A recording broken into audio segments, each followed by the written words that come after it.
السلام عليكم. ازيكم؟ يا رب كلكم تكونوا بخير.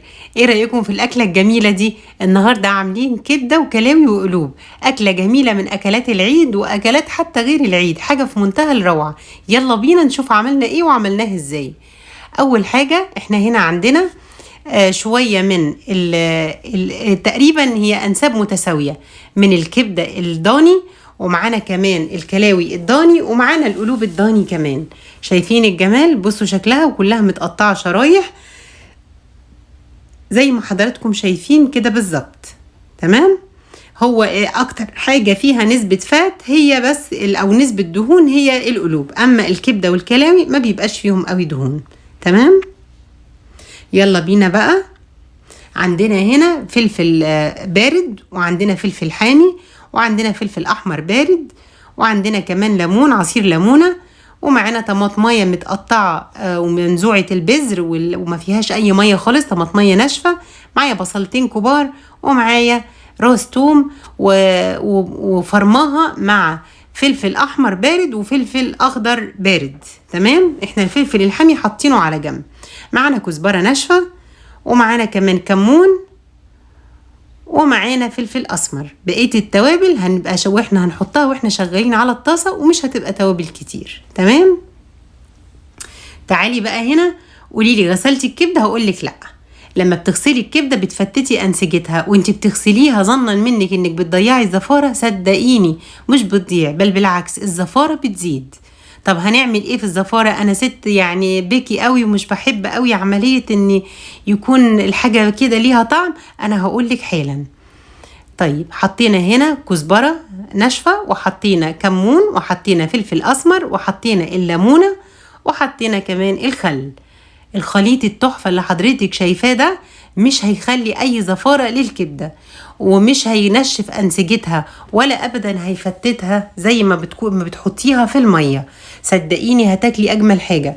والحقيقه ان الكبده اللي هي اللام او كبده الخروف ما بيبقاش فيها دم زي الكبده اللي هي الكندوز. هنقسم المصفى كده 3 أتلات، ونحط كل حاجة لوحدها. تلت فيه الكبدة، وتلت فيه الكلاوي، وتلت فيه القلوب. تمام. ليه عملتي كده؟ هقولك حالا ليه عملت كده. هنحط معلقة من الخليط ده على كل واحد فيهم، وهنتبله لوحده.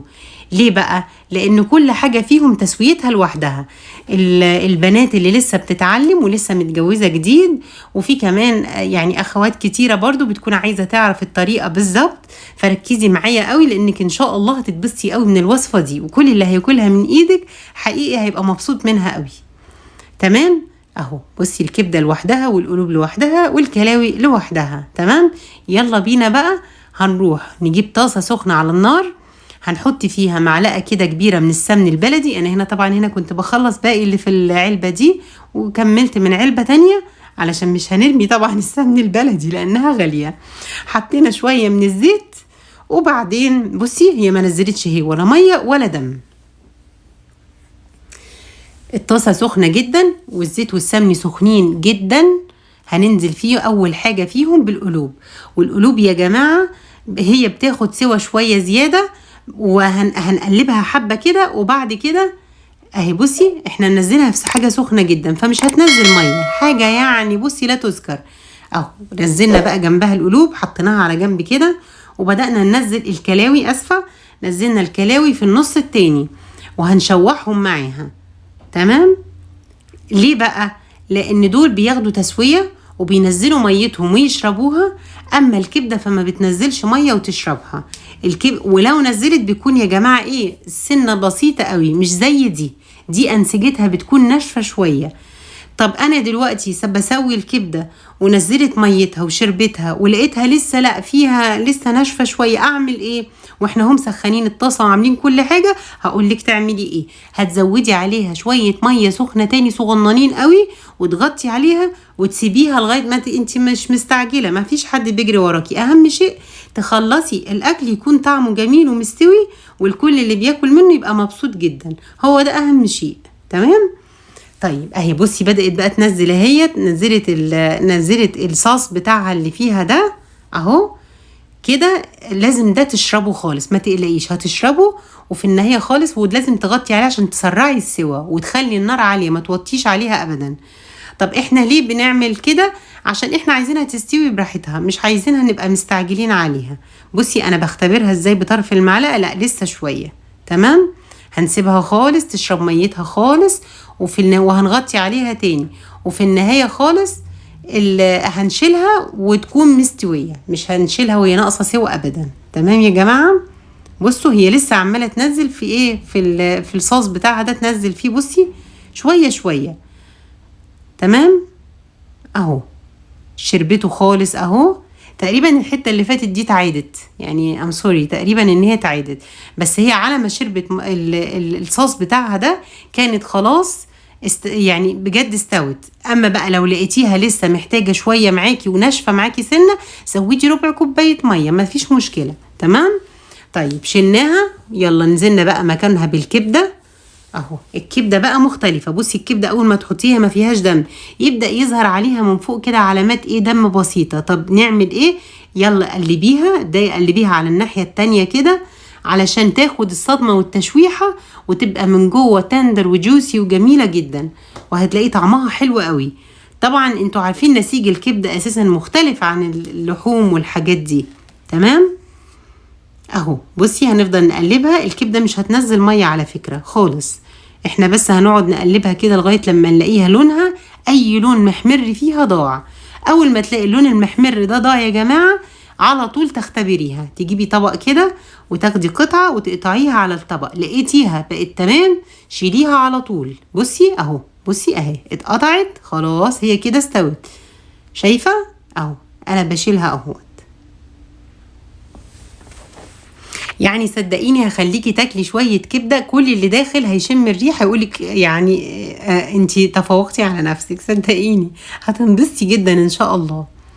تمام، بصي بقى صفينا، جبنا طاسه تانية نظيفه، صفينا اي حاجه بقى نازله من الكبده، بواقي توم بواقي كذا كذا، بس احنا عاوزين الزيت نفسه عشان هيدي الطعم. حطينا بقى شويه زيت، وهننزل بمعلقه سمن كمان، عشان احنا لازم السمن والزيت اللي احنا بنسوي فيه الكبده يا جماعه يكون كفايه عشان يخليها جوسي وما تبقاش ناشفه ابدا.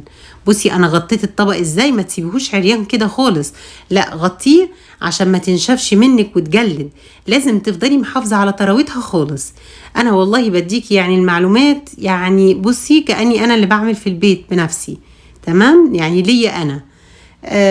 بصي بقى هنا اهو، نزلنا بقى في فص الثوم اللي تفتكريه اللي احنا شلناه، قلتلك هنشيل معلقه كده على جنب ومش عليها اي ليمون ولا خل ولا توابل، هي دي نزلنا بيها مع البصلايه في النص. لما طلع ريحتها نزلنا بقى بالفلفل كله، حامي وبارد، فلفل احمر وفلفل اخضر، هنديهم كده تشويحه حلوه. تمام، وهننزل بقى عليهم هنا برشه من جوز الطيب، ورشه من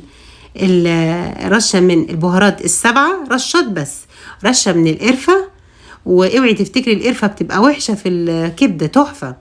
وهنحط بقى رشه من الفلفل الاسمر، وهناخد عندنا معلقه مرقه لحمه، مرقه فراخ، مرقه خضار، بس هي بتطعمها قوي. يلا هنا بقى لو لاحظتي احنا ما حطيناش ملح خالص من الاول، هنا هنبدا بقى نحط الملح، وهننزل بالطماطمايه، مش هتنزل ميه طالما احنا جايبين طماطمايه ناشفه، هي مش هتنزل ميه ابدا ابدا ابدا. تمام اهو، نزلنا بقى بالكبده وبقيه التوم اللي هو بالخل والليمون والتوابل، بصي نزلنا بقى عليه. يا نهار ابيض يا جماعه على الريحه في الوقت ده، مش عارفه اوصف لكم بتبقى عامله ازاي. تمام اهو، خدناها بقى تشويحه وتقليبه كده، يا دوب بس كده تسخن على النار، وتبدا ريحه التوم بالخل والليمون دي تطلع معاهم، حاجه كده بصي يعني تحفه. هنا بقى اخر حاجه عندنا معلقه واحده بس من دبس الرمان، لو حضرتك عاوزه تحطيها، مش عاوزه ما تحطيهاش، يعني هي مش اساسيه. تمام، هي بس بتدي طعم لطيف كده في الاخر، لكن لو حضرتك مش عاوزاها بلاش. هنا خلصنا، يلا بقى عشان نروح نغرف الجمال ده. بصي الجمال، شوفي شكلها، والله ريحتها يا جماعه مش قادره اوصف لكم. شوفي الطبق وجماله، تاكليها بقى بعيش، تاكليها معاها مكرونه، تاكليها معاها على وشها رز، هي تحطيها على وش رز، اي حاجه هتطلع تحفه جدا معاكي، جرجير بقى ومخلل، تحفه. لو عجبكم الفيديو لايك وشير وسبسكرايب على اليوتيوب، واشوفكم في فيديو جديد، والسلام عليكم ورحمه الله وبركاته حبايبي.